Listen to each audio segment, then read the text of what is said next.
আমরা সবাই জানি যে ব্যাংক খাতের যে অবস্থা, তাতে কিন্তু ব্যাংকের উপরে অনেক একটা আস্থাহীনতার সৃষ্টি হয়েছে। আচ্ছা, সেই জায়গায় আমি যদি একটু বলতে চাই যে ব্যাংক খাতে যে আস্থাহীনতার সৃষ্টি হয়েছে এবং ব্যাংকের সামনে আমরা যে পরিমাণে দেখি যে মানুষ দাঁড়িয়ে আছে, মানুষ চেক বা ফেরত আসছে, বা চেক থেকে টাকা তুলতে পারছে না, এমনকি এটিএম বুথেও আমরা কয়েক মাস আগেও দেখেছি, আমাদের নতুন সরকার আসার আগেও কিন্তু এটিএম বুথগুলোতেও অনেক সময় টাকা পাওয়া যাচ্ছিল না।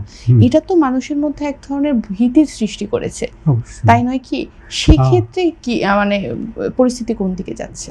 এখন দেখেন যে আসলে তো ব্যাংকে মানুষ টাকা রাখে, তার মূলটা হচ্ছে যে কোনো জায়গায়, যে কোনো প্রতিষ্ঠানে, আপনি ব্যাংকে বলেন বা সঞ্চয়পত্রে বলেন, মানুষ সঞ্চয় করে।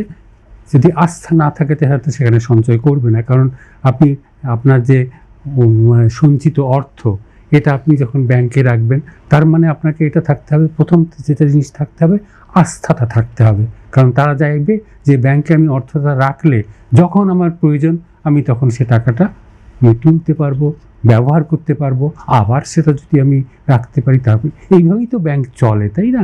সব মশার বিরুদ্ধে সুরক্ষা দিতে এলো বসুন্ধরা এক্সট্রিম অ্যারোসল, মশার বিরুদ্ধে এক্সট্রিম সুরক্ষা। গ্রাহক এবং ব্যাংকের মধ্যে সম্পর্কটার ভিত্তিটাই হচ্ছে কিন্তু আস্থা। এখন আমাদের যেটা সাম্প্রতিক সময়ে যেটা হয়েছে সেটা হচ্ছে যে আপনার এই আস্থাহীনতার ক্ষেত্রে ঘাটতি দেখা দিয়েছে।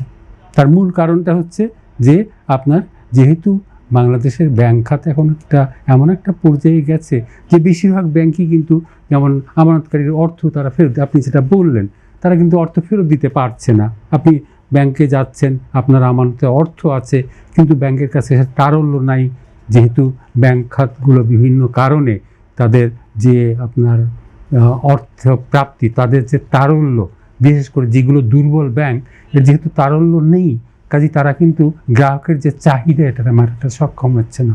ফলশ্রুতিতে যেটা হচ্ছে যে মানুষ কিন্তু ভীতিপ্রদ একটা অবস্থার মধ্যে পড়েছে, কারণ তারা তাদের অর্থ ব্যাংকে আছে কিন্তু টাকাটা তুলতে পারছে না, প্রয়োজনে ব্যবহার করতে পারছে না। কাজেই এখানে আস্থাহীনতা সৃষ্টি হয়েছে।